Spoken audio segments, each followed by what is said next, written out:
Hola chicos, ¿me escuchan? Bueno, vamos a dar por iniciada nuestra reunión del día de hoy. Bienvenidos todas, todos y todes a la 10ª conferencia de psicopatología. En esta ocasión se va a dar en modalidad virtual debido a las reinfecciones por COVID. Por eso estamos todos aquí en casa. Les mando un saludo, espero que todos se encuentren bien. Y pues vamos a hablar sobre cómo ha ido evolucionando la psicopatología a través de diferentes modelos. También vamos a hablar sobre las entrevistas, enfocados más que nada en niños y adolescentes. Y al último vamos a tocar temas sobre el modo de uso o utilización, así como la evaluación multiaxial del DSM-4TR y el DSM-5TR. En esta ocasión tenemos a 3 invitados especiales que nos van a honrar con su presencia el día de hoy y nos van a brindar más de sus conocimientos. Hoy tenemos a la doctora Amairani Moreno Vázquez, a la licenciada Alejandra Prado Sánchez y por supuesto al licenciado Norberto Yair Presa Martínez. Y yo, su servidora, Mariana Hernández Magaña. Y pues vamos a cederle en primera instancia la palabra a la doctora Amairani. La dejo, doctora, para que pueda explicarle a los jóvenes. Hola, claro que sí, vamos a hablar un poquito acerca de los modelos psicopatológicos que son los enfoques que se utilizan para analizar enfermedades mentales y que pueden considerar aspectos como las características de los individuos y sus enfoques. Más que nada son modelos que van de la mano con algunas enfermedades, se podría decir, que les voy a dar un ejemplo de ello, que son el biodémico, que es uno de los modelos explicativos de la psiquiatría. También está el psicoanalítico, que igual tiene que ver con la psiquiatría, con los modelos psiquiátricos. Está el cognitivo-conductual, que ese es uno de los modelos explicativos de la psiquiatría. Está el conductual, que también se busca crear una fisiopatología objetiva que se centrará en el estudio de los comportamientos. Y está el sociobiológico, que es uno de los enfoques de la psicopatología. Lick, yo tengo una pregunta. ¿Me puede decir por favor qué es un síndrome? Claro que sí. Un síndrome es más que nada un grupo de síntomas o signos que se presentan un conjunto o que pueden indicar la presencia de una enfermedad o una mayor probabilidad de padecerla. Los síndromes pueden ser menos específicos que una enfermedad, pero pueden ayudar bastante a guiar el tratamiento y el manejo de la enfermedad. Algunos ejemplos de síndromes tenemos como primero síndrome genéticos, está el síndrome neurológico y el síndrome psicológico, síndrome metabólicos y síndromes raros, que ahorita les voy a explicar cada uno. ¿Sale? Bueno, el síndrome genético son el síndrome de Down, el síndrome de Turner y el síndrome de Marfan. Esos son algunos de los síndromes que van con lo genético. Ahora también tenemos el síndrome neurológico, que es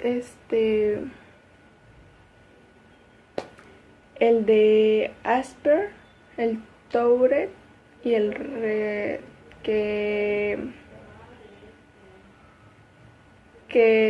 son los autistas, son los que tienen tics motores y vocales, y el Red afecta mayormente a niñas y causan pérdidas de habilidades motoras y del lenguaje. También tenemos el síndrome de endocrinos,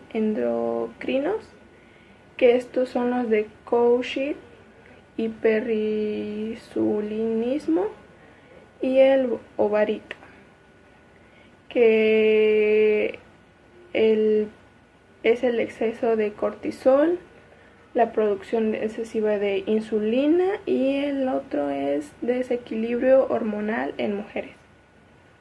También tenemos el síndrome cardiovascular, que está el Marfan, el Eisenmenger y el White, que afectan el corazón y los vasos sanguíneos, y complicación de defectos cardíacos cognitivos, anomalías en el sistema eléctrico del corazón.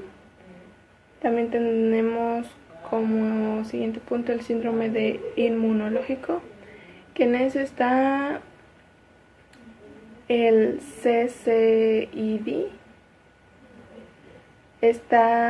que esa es falta de respuesta inmune. Está el Sjögren, que afectan las glándulas de producen humedad, y está el Hyper IgM, que produce anormal de anticuerpos.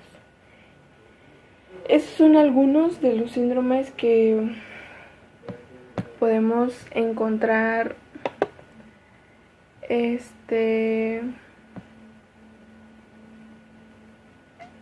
y hay muchos más ejemplos, pero pues Muchísimas gracias, doctora Amairani. Gracias por responder las dudas. Ahora bien, la verdad es que nos pareció que el tema sobre las entrevistas a niños y adolescentes era pues fundamental para esta conferencia. Creo que es algo de lo que ustedes deben enterarse, y bueno, quien tiene mucho que decirles al respecto es la licenciada Prado. Ella es experta en este tema. Entonces no les quito más tiempo y los voy a dejar con ellos. Chicos, recuerden también que las preguntas van al final, ¿ok? La entrevista psiquiátrica en niños y adolescentes es un tema bastante amplio. Se trata de, como su nombre lo dice, una entrevista. Es diagnóstica, es un proceso que implica la colaboración del psicólogo, psiquiatra, examinador, y con el paciente identificado y la familia de dicho paciente. Estas entrevistas van con el objetivo de llegar a formular un diagnóstico para que sirva de base para un tratamiento. Entre los aspectos que hay que tomar en cuenta para dicha entrevista es, por ejemplo, el escenario en el que se va a realizar las entrevistas.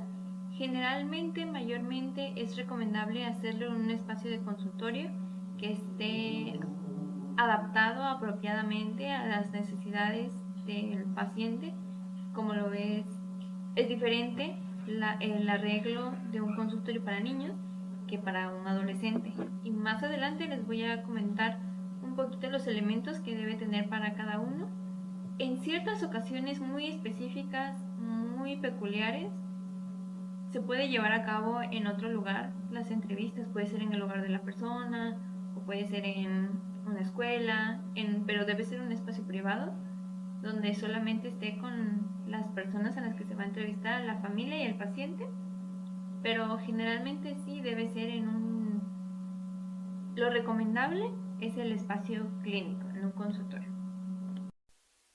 Algunos de los puntos que justo tengo aquí acerca del examen psiquiátrico son los elementos en cuanto a la preparación.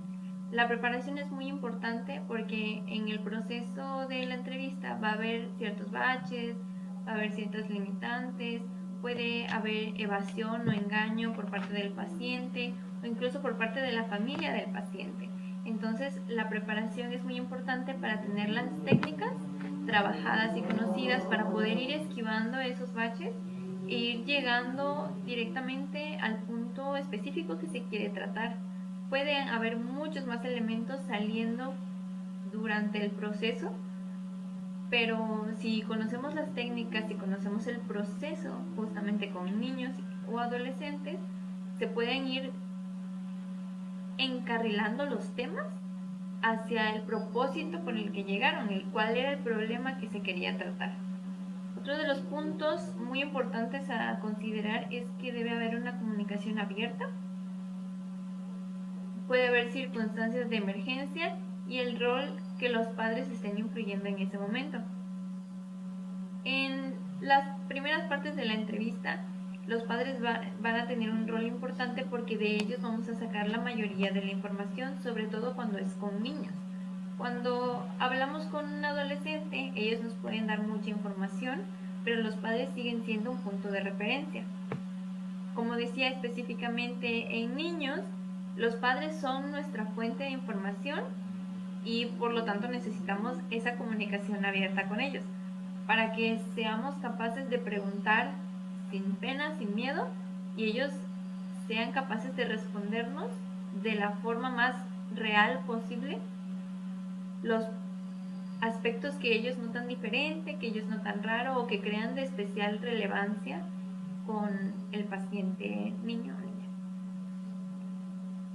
Durante el proceso de la entrevista hay muchos pasos que llevar a cabo. Por ejemplo, uno es que el examinador necesita aclarar la naturaleza del problema que requirió la evaluación. Es lo que mencionaba acerca de qué problema específico es el que se llegó a tratar. Porque durante el proceso pueden salir muchísimos temas, pueden salir muchísimos problemas, pero estamos evaluando una en específico. ¿Cuál es el motivo de consulta? ¿Por qué motivo llegó y qué es el problema en específico que requiere tratamiento?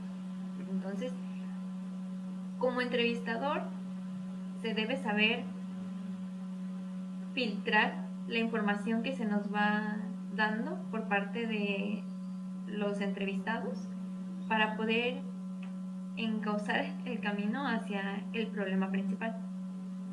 Otra es que el contacto con el agente de referencia ayuda al examinador en cuestiones que deben considerarse durante la evaluación.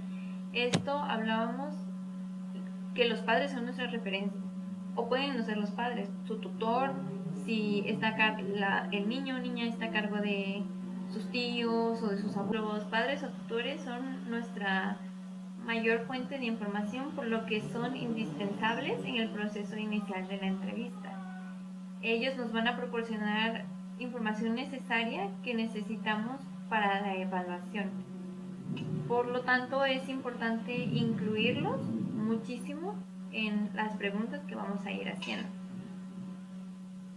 Y lo que mencionábamos acerca del motivo de consulta, es importante averiguar quién o qué propició ese problema. La necesidad de una evaluación, ¿para qué buscan un diagnóstico? ¿Quién lo pidió? ¿Quién lo solicitó? ¿Algún neurólogo? ¿Algún maestro consideró que era necesario? Hay que indagar también en los aspectos de por qué están requiriendo un diagnóstico. Y como mencionaba, es importante incluir a los tutores en el proceso muchísimo, porque necesitamos al menos 3 aspectos en cuanto a la evaluación en el momento que es familiar, que es al principio. Es la evaluación de la crianza. Necesitamos averiguar con qué valores se está educando, qué reglas se han puesto, qué estereotipos han impuesto en el niño o niña, qué creencias tienen, aspectos familiares como la relación entre los padres, la relación con los hermanos, con el resto de la familia externa fuera del núcleo principal. En ese momento, con las entrevistas familiares se va evaluando también esa parte que es el contexto del paciente. ¿Qué cosas están influyendo en él o ella? Para poder ver qué tanto realmente ha tenido efecto en la persona. Y en el encuentro familiar, como decíamos, pueden haber muchísimas observaciones. Puede que veamos que hay problemas en el hogar con los padres. Puede que veamos que los padres tienen un conflicto con los abuelos y por eso no los visitan.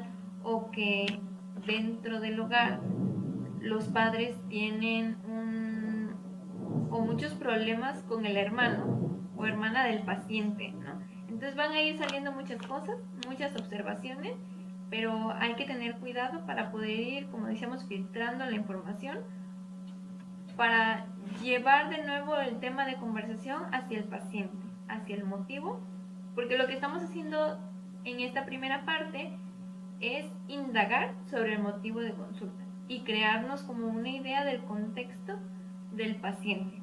Así que hasta ahí vamos a llegar. Una vez completada la entrevista familiar, se puede pasar a la entrevista individual con el niño. Para esto también hay que tener cierta habilidad o construirla, hacernos conscientes de que no vamos a tratar ya con una persona adulta que entienda nuestros tecnicismos o que pueda quedarse firme y rígida toda una sesión de 1 hora, sino que vamos a cambiar de estrategias. Por ejemplo, una meta importante en la entrevista individual con el niño es que el niño pueda verbalizar sus problemas o sus dificultades, que sea capaz de comunicarnos cómo las siente o cómo las percibe él o ella. Ese es el objetivo. Para ello nos hacemos de técnicas como lo es, por ejemplo, el rapport. El rapport, como sabemos, es el clima emocional en el que nos ambientamos con el paciente. Y esto requiere calidez y receptibilidad para que el niño se sienta respetado y cuidado en todo momento, que no se vaya a sentir juzgado o no sienta que está frente a otro adulto que lo va a regañar o que lo va a intimidar, sino que sienta la calidez y la confianza para poder expresarse de forma correcta. Que como nuestro objetivo es que el niño se exprese, necesitamos hacernos valer de, por ejemplo, el jugueteo con juguetes literales que podemos tener en el consultorio o ciertos juegos, ciertas asociaciones. Por ejemplo, los clínicos experimentados que justamente se especializan en entrevistas con niños saben o tienen la hermosa habilidad de cambiar su tonalidad de voz a un tono más suave, más amigable, más entendible para un niño. Se trata de usar también el humor, haciendo chistes o estando conectados a los gustos de la mayoría de los niños. Podemos, por ejemplo, ser observadores y ver si su vestimenta nos da algún indicio, si trae alguna gorra con algún personaje. Conectar primero con eso antes de ir de lleno hacia preguntarle el problema va a lograr que tengamos un buen rapport con el niño y se sienta más en confianza de hablarnos después. Así que viene aquí la parte de la inducción. En la inducción verbal es eso, todos los elementos como nuestro tono de voz, nuestra calidez, el humor que utilizamos, pero también está, por ejemplo, la inducción no verbal, en la que se convierte en un punto clave para la confianza y para la evaluación terapéutica. Por lo que decíamos, necesitan sentirse cómodos en el espacio, en el ambiente. Incluso podemos no ser tan estrictos y en lugar de hacer la entrevista frente a frente en un escritorio, podemos sentarnos en el suelo o en sillas más chiquitas, ponernos a la altura del paciente para poder hacerle ver que estamos para él y para escuchar. En la siguiente fase de la entrevista implica completar el examen mental. Esta es una evaluación que busca entender el estado psicológico y emocional del niño. Incluye varios aspectos, por ejemplo, aquí los tengo anotados. Evaluar la apariencia física y desarrollo madurativo. Se trata de una observación de cómo se presenta físicamente el niño y su nivel de desarrollo en cuanto a su edad. La autorregulación y afecto es un análisis de la capacidad del niño para regular sus emociones y estado de ánimo. Dependiendo de la edad, se va adaptando. No le podemos pedir a un niño de 5 años tanta madurez emocional, que sepa cómo gestionar sus emociones, pero ese es el punto del examen, ver qué tal lo hace o cómo las gestiona, porque las puede gestionar a través de la ira, a través de rabietas o berrinches muy constantes. Así que eso hay que ir analizando. El pensamiento, el contacto y vinculación es la evaluación de cómo el niño interactúa en el proceso de la entrevista con el examinador y con los padres. Y a la vez, esto se pudo haber preguntado también, porque como mencioné, son varios aspectos que analizar en la evaluación familiar, cómo se desenvuelve el niño en su casa con los padres. ¿Qué tal trata la mamá cuando está presente el padre? ¿Qué tal trata el padre cuando está presente la mamá? ¿Cómo los trata los dos juntos? ¿Hay alguna diferencia en los momentos o hay un cambio de actitud dependiendo de la situación? Hay cosas que hay que analizar. Y en este caso, durante el examen mental, es evaluar cómo se comporta o qué actitud muestra ante el examinador y a los padres durante la entrevista. Ahora sí, el pensamiento y sensopercepción es la evaluación de los procesos de pensamiento y percepción sensorial del niño. Hablamos de sus sentidos, qué tal su vista, su oído, su olfato, su gusto, su tacto. ¿Hay alguna deficiencia? Y sus procesos de pensamiento, qué tan rápido va demasiado rápido o va demasiado lento, cómo se desenvuelve ante esas preguntas. El lenguaje y comunicación es la observación de las habilidades lingüísticas y comunicativas.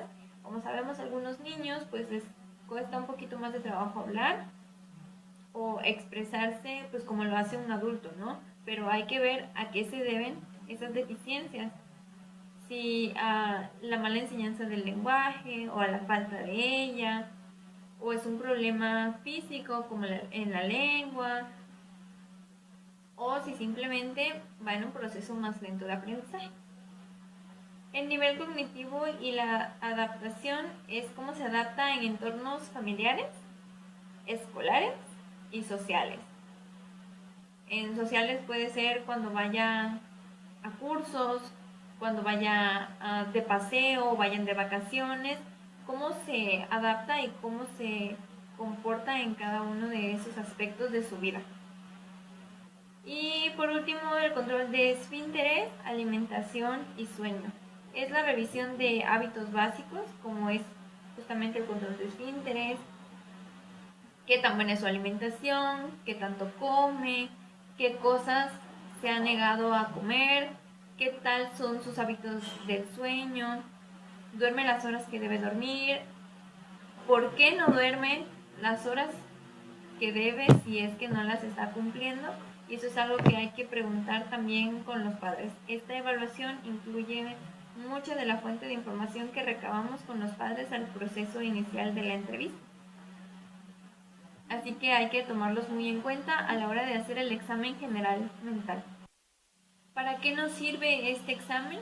Pues es básicamente para identificar posibles trastornos mentales en el niño o factores de riesgo que puedan afectar el crecimiento o desarrollo pleno del paciente.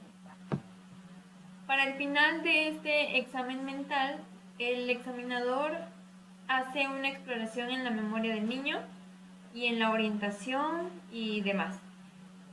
Cabe recalcar que con pacientes que tienen problemas neuronales o neuropsicológicos puede ser un poco más complicado llevar a cabo este examen, por lo que si el examinador ve demasiadas dificultades, lo ideal es interrumpirlo o incluso descartarlo. Dependiendo de cómo se desenvuelva durante este examen, igual se puede ir evaluando ciertos factores. La siguiente fase de la entrevista, pero no la última, es el cierre de la misma. Cuando el examinador siente que se está llegando a terminar la entrevista, es el momento de preguntar al paciente de qué otra forma cree o observa que el examinador puede ayudarlo. Al paciente se le hace dicha pregunta y también se le pregunta a los padres sobre algún otro problema o algún otro aspecto que consideren relevante y que se haya omitido y vean necesario para el diagnóstico.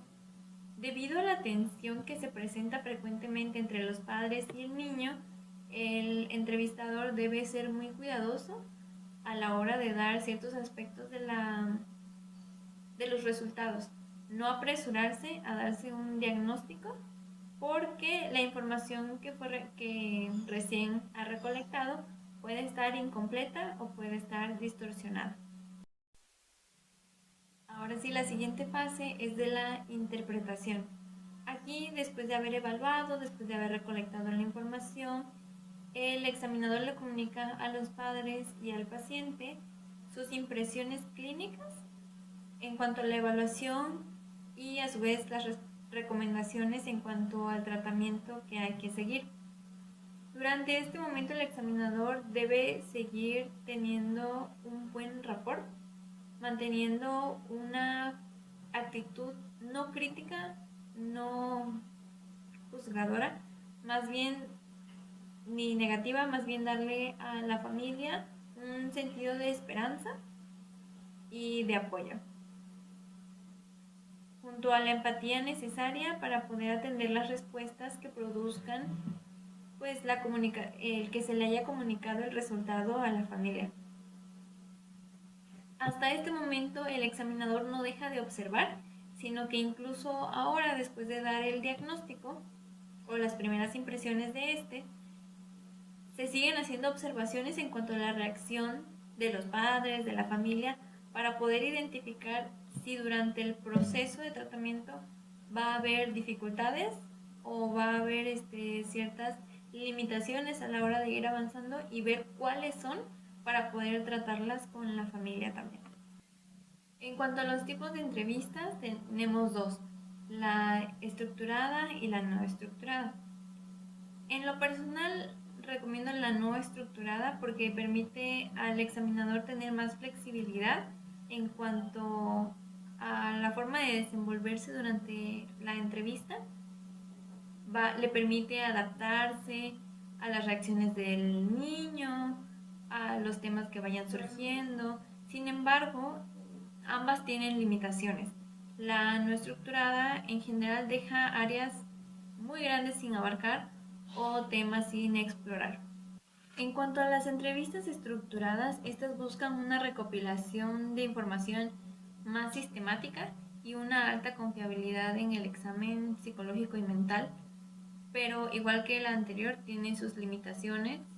Una de las más grandes o más notorias es que la familia, el paciente, pueden llegar a sentir que el examinador está buscando llenar un formulario y no que realmente le interesan sus problemas, lo que puede generar una dificultad en el rapport y en la confianza que estamos tratando de generar, en el vínculo que estamos tratando de crear, y va a ser más difícil que toda la familia quiera abrirse y contar realmente lo que les preocupa. Una idea muy importante que quiero recalcar es que la idea de una entrevista es también que el espacio sea llamativo para el niño, debe ser atractivo y suficientemente espacioso para darles el espacio, justamente la oportunidad de jugar, porque a través del juego podemos obtener muchas respuestas que buscamos.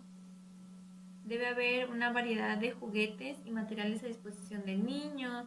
Puede haber acuarelas, colores, hojas, juguetes que estén de moda dentro de la época, el año, que les llame la atención y pueda ser un inicio hacia una conversación con el niño.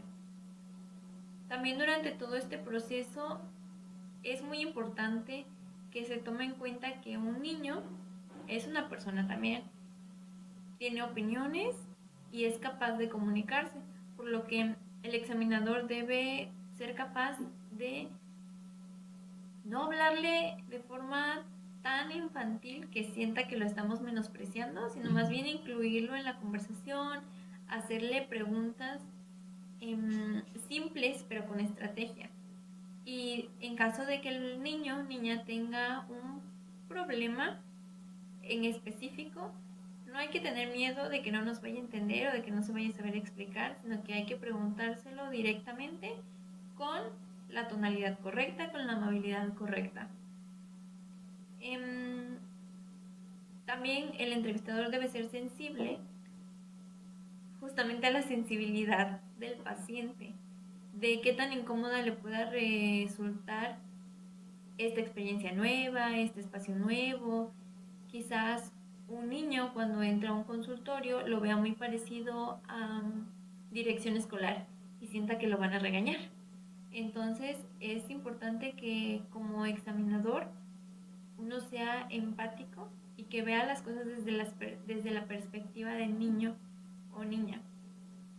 Se hace uso de estrategias como las aproximaciones no verbales, el juego, como mencionamos, y otros medios, que voy a mencionar algunas un poquito más adelante.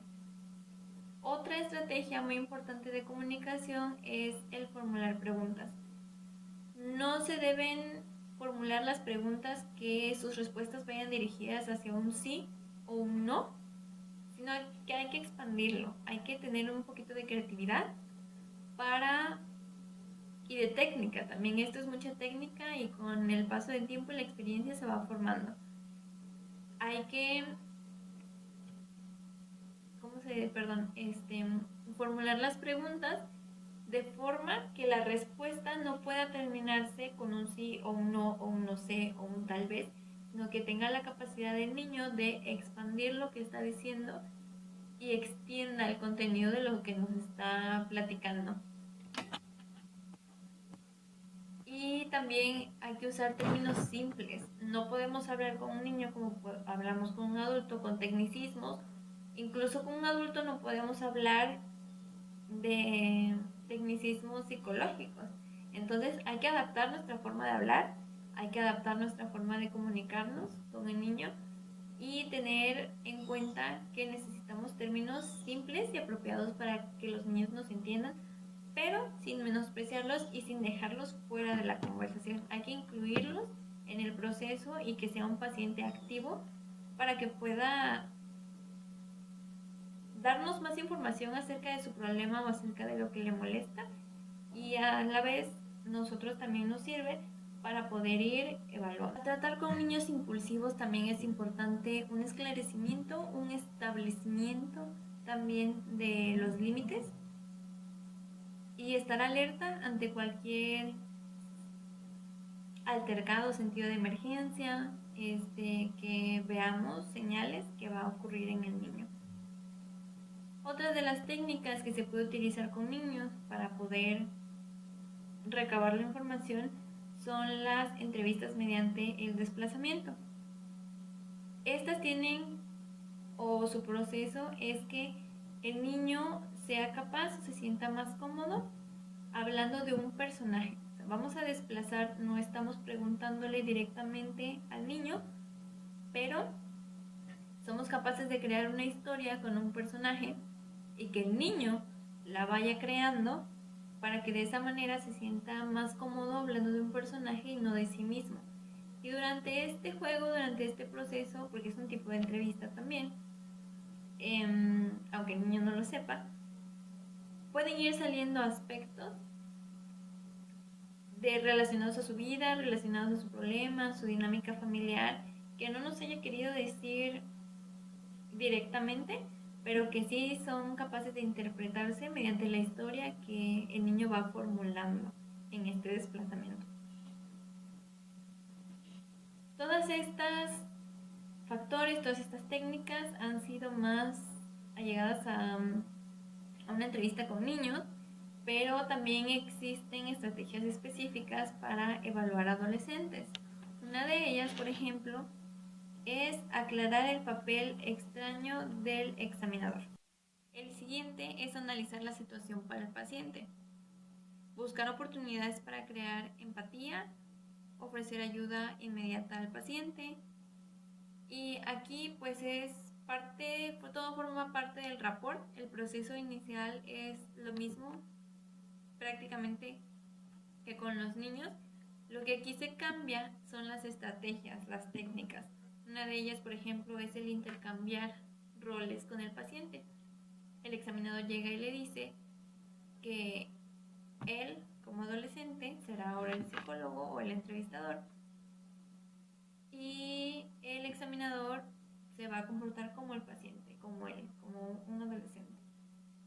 Esto sirve también, incluso puede ser una forma muy curiosa de despertar el interés en el paciente y verse a sí mismo o ver cómo él se proyecta ante las demás personas, ver cómo pues las demás personas lo ven, puede generar también una fuerte conexión en el rapport, por ejemplo, para que sea más fácil para él expresarse, ver qué cosas le gustaría cambiar, hablar de qué problemas tiene, por qué se está comportando así, o si le gustaría o no comportarse así. En el proceso de la entrevista es muy importante, en este caso, la comunicación, porque como hablamos de un adolescente, es capaz de comunicar por sí mismo sus problemas, su motivo de consulta, quién lo llevó, la relación con sus padres, las relaciones sociales, la relación con familiares externos. El proceso se refiere a los aspectos implícitos, a la manera en que se presenta la comunicación. Por ejemplo, que va aunado al siguiente punto, que es que el examinador debe informar al paciente sobre cualquier discrepancia entre conducta verbal o no verbal. Muchos adolescentes, cuando llegan a la entrevista, hacen mucho uso del sarcasmo, lo cual es una discrepancia en sí misma, porque estás expresando algo con tu cuerpo, con tus ojos, pero tu boca dice otra cosa, o con tu tono me estás diciendo otra cosa. Por lo que no hay que tener pena de que si vaya a reaccionar muy fuerte, el paciente vaya a explotar incluso, si lo confrontamos, no, porque es lo que necesitamos, que el paciente se dé cuenta de sus actitudes y vaya pudiendo pasar esas limitaciones, porque a fin de cuentas el motivo es evaluar, ¿no? Es diagnosticar, y si no tenemos ayuda por parte del paciente, en realidad no podemos avanzar. Así que hay que, como examinador, decirle, comunicar, informar al paciente sobre sus actitudes. Siempre que ocurra un brote afectivo, el examinador debe preguntar sobre los pensamientos. Muchas veces, como decíamos, los adolescentes dicen algo, pero en realidad están pensando otra cosa. Por lo que siempre, casi todo el proceso de la entrevista va a ir como encauzado a los pensamientos del paciente. Y en la entrevista del proceso, el examinador nota cómo se dice y se presentan las cosas. En este caso hay que tener mucha observación y oído, no solo a lo que decimos, no solo prestar atención a lo que el paciente nos está diciendo, sino también cómo lo está expresando. Si está cerrado de brazos, o si tiene la mirada hacia otro lado, o si se nota cansado, suspira mucho cada vez que habla, su llanto, sus gestos, cuál es su gesto normal, cuál es su gesto enojado, cuáles son sus tics ansiosos, si se toca mucho el brazo o si se juguetea mucho el pelo. Este tipo de cosas no verbales hay que tenerlas muy en cuenta para poder ir evaluando. Para ir cerrando, me gustaría hablar de otros dos aspectos importantes en las estrategias para entrevistas con adolescentes, que son las representaciones en el examen psiquiátrico y las entrevistas prospectivas.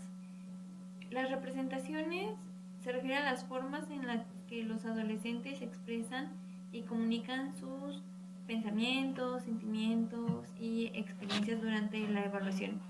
Estas representaciones pueden venir en distintas formas, como lo es, por ejemplo, las narrativas verbales, que cuenten una historia o descripciones que el adolescente comparte sobre su vida y sus experiencias. En las expresiones no verbales incluye los gestos, las posturas, expresiones faciales y otros comportamientos que nosotros podamos identificar como expresiones de sus conflictos emocionales. Puede ser también mediante el arte o dibujos, ¿no? Arte también incluye la escritura, que haya inventado ciertas historias o que haya escrito algún poema, que haya escrito alguna canción. En los dibujos, ¿qué aspectos vemos? Vemos ansiedad, vemos que a la hora también que nos explique su dibujo, podemos ver ciertos aspectos de representaciones emocionales. Otra puede ser también mediante los juegos y actividades, que como mencionamos es importante que en el consultorio el paciente niño, preadolescente, adolescente tenga la libertad de jugar para que pueda expresarse mediante el juego. Esto puede revelar aspectos de su mundo interno y relaciones interpersonales. Otras son las metáforas y símbolos. El uso de metáforas representando experiencias o emociones complejas son una forma en la que el paciente nos está comunicando su sentir, sus pensamientos o sus experiencias. Cuando no lo haría de forma tan directa, en este caso buscamos las representaciones o lo instamos de forma sutil, pidiéndole que dibuje algo, pidiéndole que escriba algo, que invente un juego. De esta manera vamos a ir recabando más información. Y el último aspecto son las entrevistas prospectivas. Estas se utilizan cuando el paciente se rehúsa a hablar del pasado. Puede ser debido a experiencias muy traumáticas, sobre todo con niños que han sido severamente afectados emocionalmente, psicológicamente, físicamente, por lo que son muy resistentes a hablar de sus experiencias pasadas, para no abrir viejas heridas, ¿no? Así que es cuando el examinador puede hacer uso de esta entrevista, en la cual las preguntas van dirigidas hacia el futuro que ve el paciente. Esto para que al empezar a hablar del futuro vaya dando pistas informativas acerca de su pasado y poder trabajar con esa información. Profe, disculpe, yo tengo una pregunta. Quería saber cuáles son las cualidades de una entrevista. Qué buena pregunta, muchas gracias por preguntar. Es algo que se me había pasado a mencionar. Las cualidades de la entrevista son 9.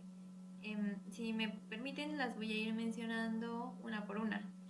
La primera sería la sensibilidad, la cual se refiere a la habilidad del examinador para crear empatía con el niño y para ajustar su aproximación al nivel del pequeño. Es lo que hablábamos acerca de que el examinador puede incluso bajarse literalmente al nivel del niño, sentarse en el mismo nivel, sentarse en la misma sillita, agacharse de ser necesario. Es el conjunto del rapport. Es muy importante la sensibilidad para crear esta conexión. La fluidez implica que el examinador dirija el flujo de la conversación, el flujo de la entrevista de una manera natural y calmada en la comunicación verbal y no verbal del niño. La tercera es la profundidad. Es cuando el examinador aclara y explora las cuestiones principales que se hallan presentes. como pueden ser sus ramificaciones y significados antes de moverse a otras áreas. Esto es prácticamente darle la importancia que se merece cada tema, cada aspecto, profundizarlo antes de avanzar con lo demás. La cuarta es la coherencia. Cuando el examinador se esfuerza por conectar y relacionar la información recabada en la entrevista, otorga al proceso un sentido de conexión o de coherencia. No simplemente es ir dando las observaciones, no simplemente dar las opiniones que tuvimos de la familia, del mismo paciente, sino que ir juntándolo todo de forma que lleguemos a un resultado coherente. La siguiente es la especificidad. Se trata de la comprensión e identificación de las quejas que se presentan y a la clarificación del contexto en el que los síntomas aparecen. Es ir dando un sentido justamente al motivo de consulta, ir comunicar tanto a la familia como al paciente nuestras impresiones acerca de por qué se llegó a dicho extremo o por qué realmente fue necesaria la evaluación, el diagnóstico, quién lo propició y demás. En la amplitud, el examinador se esfuerza por ser cuidadoso. No es llegar a un equilibrio, no ser, por ejemplo, en la actitud del examinador, no ser ni tan formal ni tan serio, pero tampoco tan relajado que el paciente sienta que no se le da su debida importancia o el debido respeto. O por ejemplo aquí no abarcar más temas o ramas de los temas que puedan no ser tan necesarios y que quiten tiempo de la evaluación específica. El siguiente es la significancia, en el cual la entrevista deberá tener un sentido integrativo,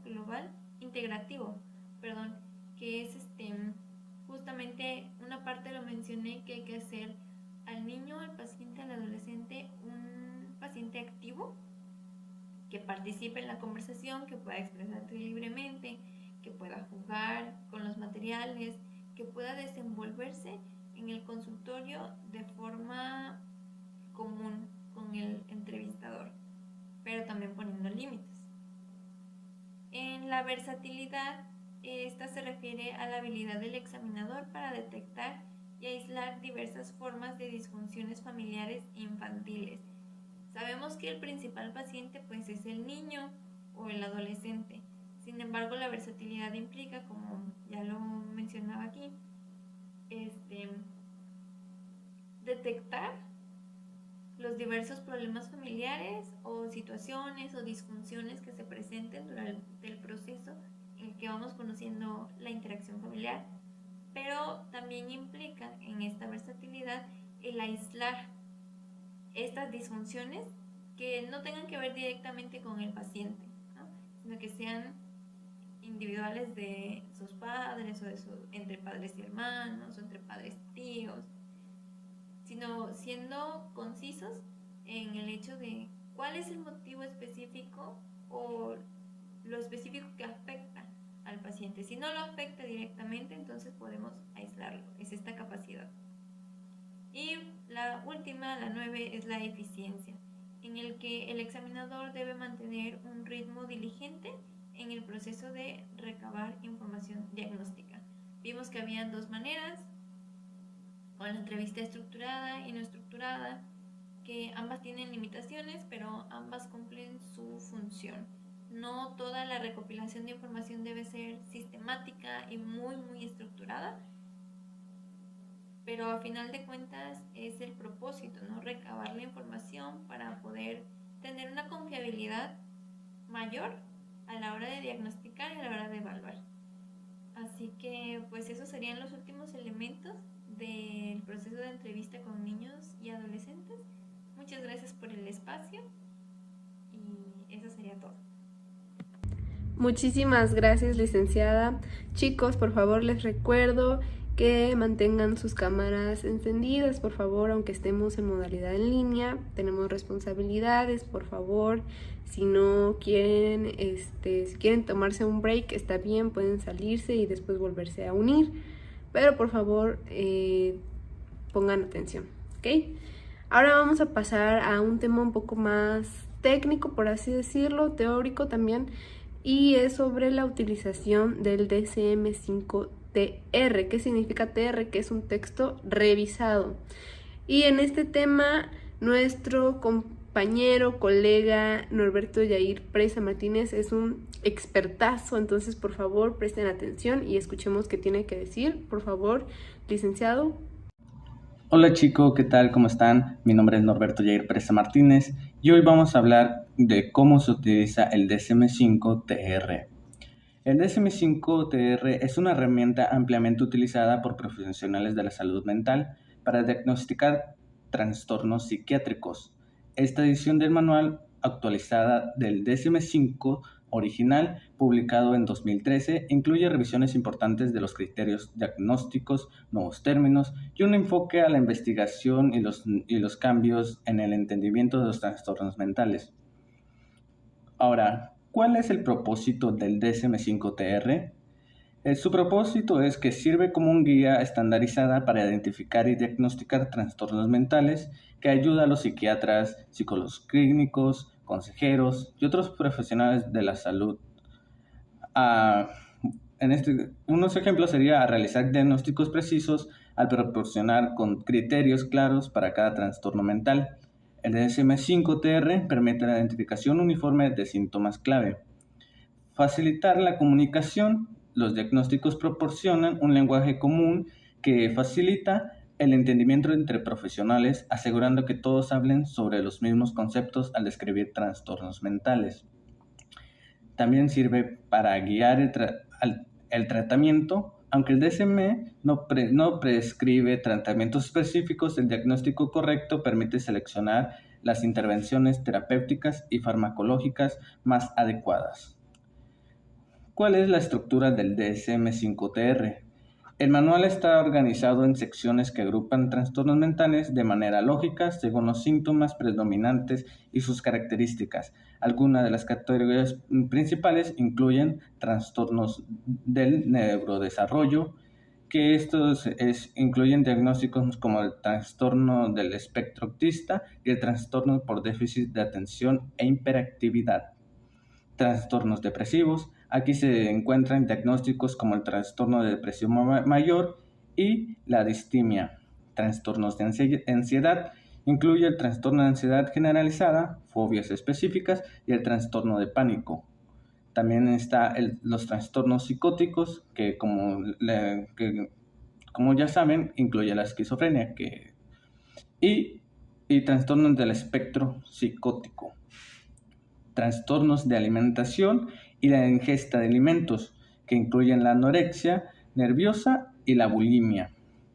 Cada diagnóstico incluye criterios específicos que deben cumplirse para que un individuo sea diagnosticado con el trastorno. Estos criterios suelen abarcar la cantidad de duración e intensidad de los síntomas, así como las repercusiones de la vida diaria de la persona. ¿Cómo se utiliza en la práctica clínica? Bueno, en este caso, en la entrevista clínica, el uso del DSM-5-TR comienza con una entrevista clínica estructurada o semiestructurada. Durante esta entrevista, el profesional de salud mental evalúa los síntomas del paciente y las compara con los criterios diagnósticos específicos que proporciona el manual. Criterios diagnósticos. Cada trastorno tiene una lista de criterios que deben cumplirse para que el diagnóstico sea válido. Estos criterios incluyen detalles sobre el número de síntomas necesarios, la duración mínima de los síntomas y el impacto en el funcionamiento diario. Por ejemplo, para el trastorno depresivo mayor, el paciente debe cumplir con al menos 5 de los 9 síntomas escritos durante el periodo mínimo de 2 semanas. Inclusión de otros trastornos. El DSM-5-TR también ayuda a los clínicos a descartar diagnósticos diferenciales. Muchos trastornos tienen síntomas que se solapan, por lo que el profesional debe evaluar cuidadosamente si los síntomas del paciente son mejor explicados por otro trastorno o condición médica. Caracterización de la gravedad. En muchos casos, el DSM-5-TR también proporciona la opción de categorizar la gravedad de un trastorno en leve, moderado o grave, basándose en la intensidad y el impacto de los síntomas en la vida diaria del paciente. Factores conductuales. En el DSM-5-TR reconoce la importancia del contexto cultural y psicosocial en la manifestación de los trastornos mentales. Los profesionales deben considerar como los factores como el entorno cultural, los valores sociales y el apoyo comunitario pueden influir en la experiencia y expresión de los síntomas.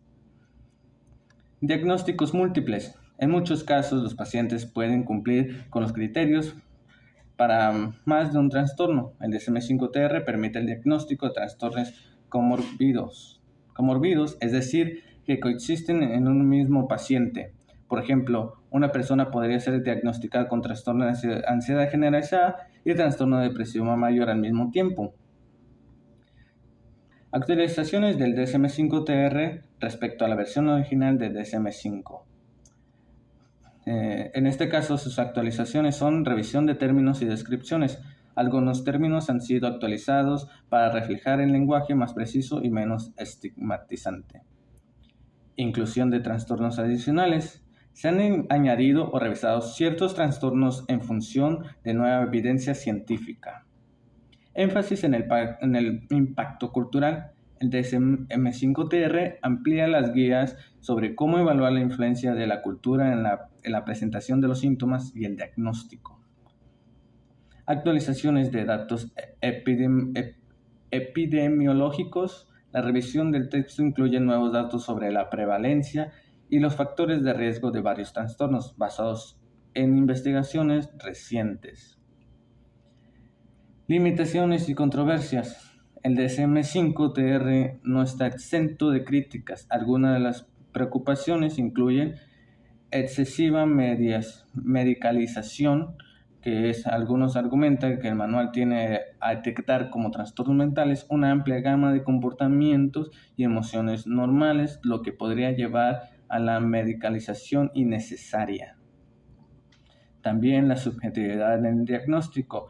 Aunque el DSM-5-TR trata de ser un manual objetivo, el diagnóstico todavía depende de la interpretación clínica, lo que puede llevar a discrepancias entre profesionales.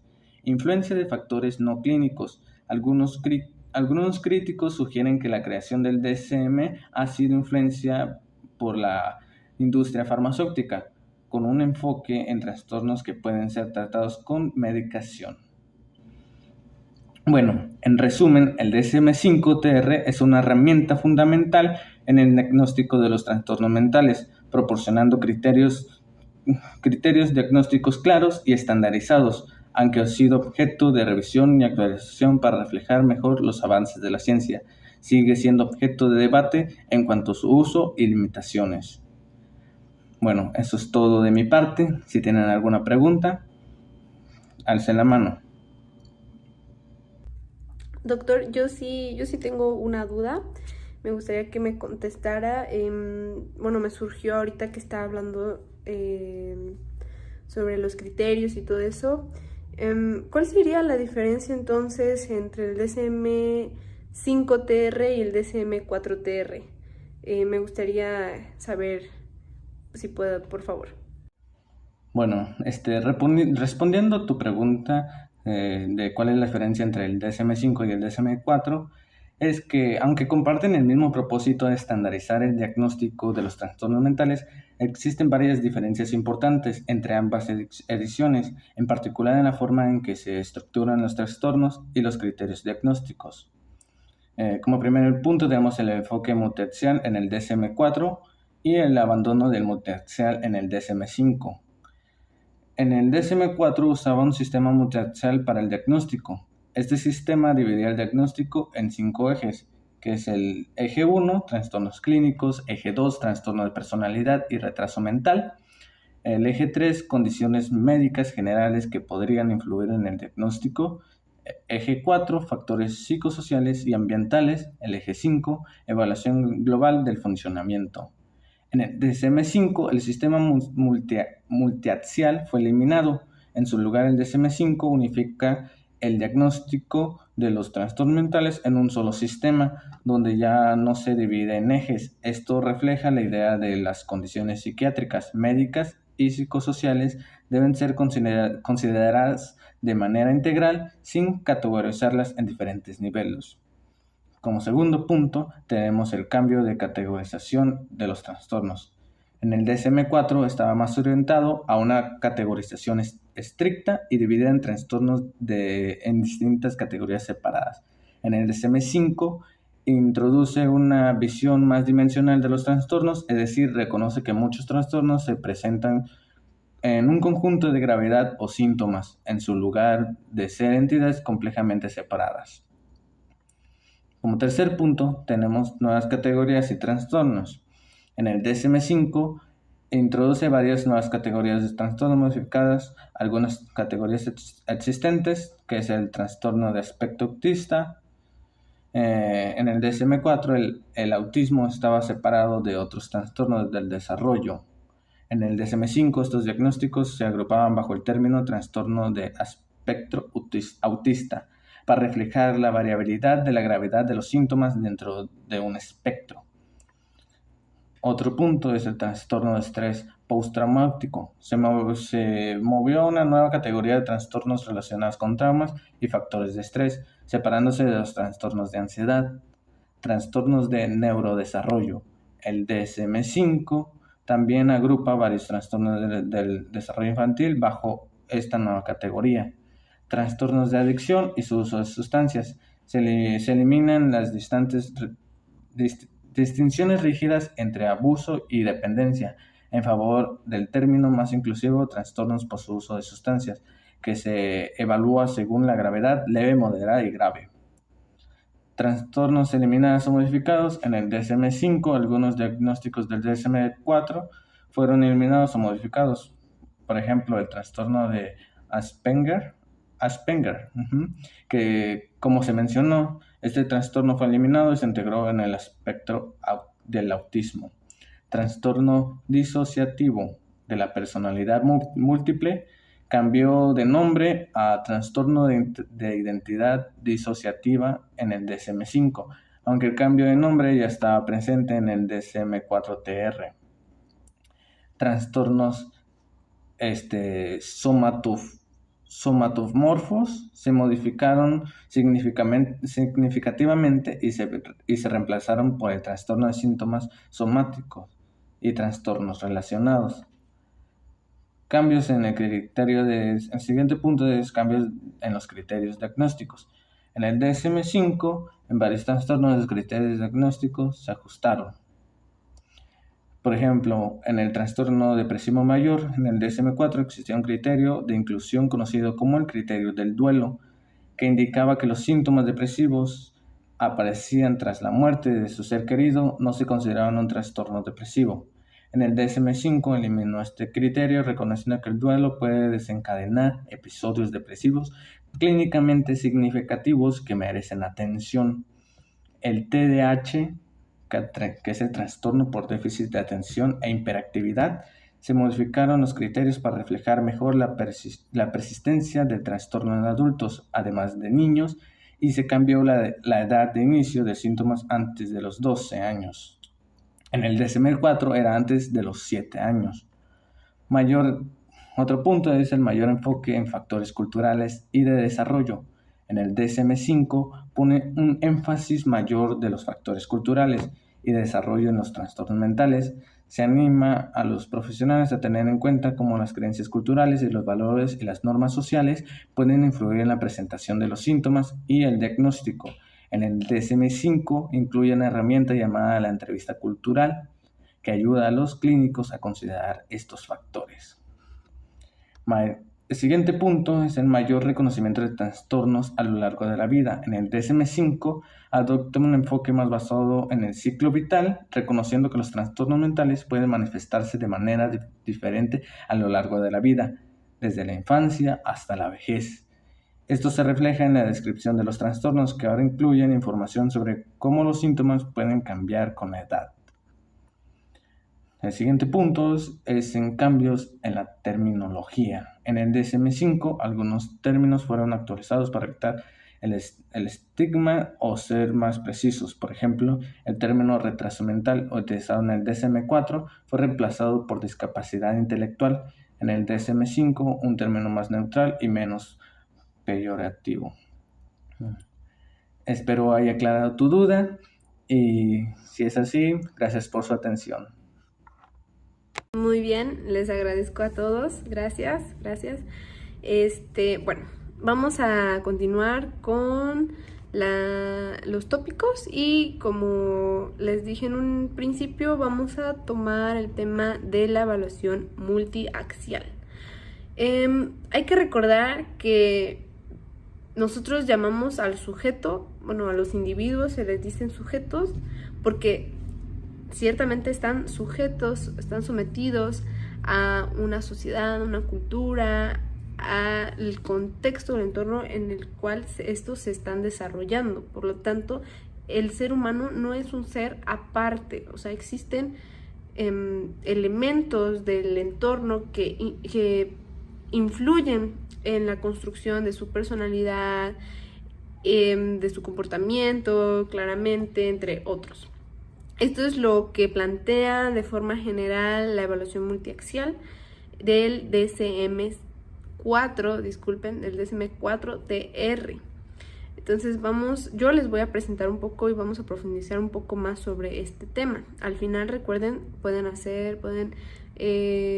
preguntar cualquier duda que tengan, yo se las voy a contestar. Muy bien, pues este tipo de evaluación se clasifica en 5 ejes que van a analizar todos esos problemas que pueden pasar o pueden llegar a pasar desapercibidos si el diagnóstico se enfocara en un solo objeto de estudio. Entonces, esta evaluación es súper importante para ampliar el panorama cuando se va a hacer un diagnóstico, y por lo tanto pues se van a obtener mejores resultados y un mejor plan de tratamiento que sea adecuado y oportuno para el consultante. ¿Ok? ¿Y qué comprende el primer eje? Pues bien, va a constituirse de todos aquellos trastornos clínicos que en la mayoría de los casos pues conforman el diagnóstico principal. Va a retomar trastornos de inicio de la infancia, de la niñez y la adolescencia, a excepción del retraso mental. También incluye los trastornos cognitivos, pues son aquellas deficiencias o limitaciones en la memoria, en la atención, en el razonamiento, el lenguaje o en la toma de decisiones también, ¿no? Vamos a avanzar al segundo eje. Aquí, sí va a tomar en cuenta el retraso mental, así como los trastornos de la personalidad, aquellos mecanismos de defensa y características desadaptativas de la personalidad, como cuáles podrían ser. Pues puede ser el trastorno límite de personalidad o lo que es el TLP. Disculpen el ruido, por favor. También puede entrar aquí lo que es el trastorno obsesivo compulsivo o el trastorno paranoide, entre otros. El eje número 3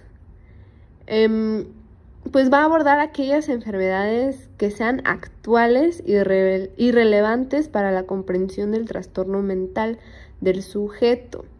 Es decir, que pueda relacionarse o que pueda implicar, que pueda estar implicado pues a la hora del tratamiento, ¿no? Y el pronóstico del paciente, ¿no? En el eje 4 se van a registrar los problemas psicosociales y ambientales que afecten el diagnóstico, el tratamiento o el pronóstico del trastorno en sí. Como yo les dije al principio, nosotros no estamos apartados, ¿no? O sea, no somos, no existimos por sí solos, ¿no? O sea, nos envuelve un macroambiente, ya sea cultural, religioso, político, ¿ok? Pues aquí básicamente se van a incluir aquellos estresantes positivos que creen dificultades para adaptarse, por ejemplo. O sea, no solamente tienen que ser estresantes negativos.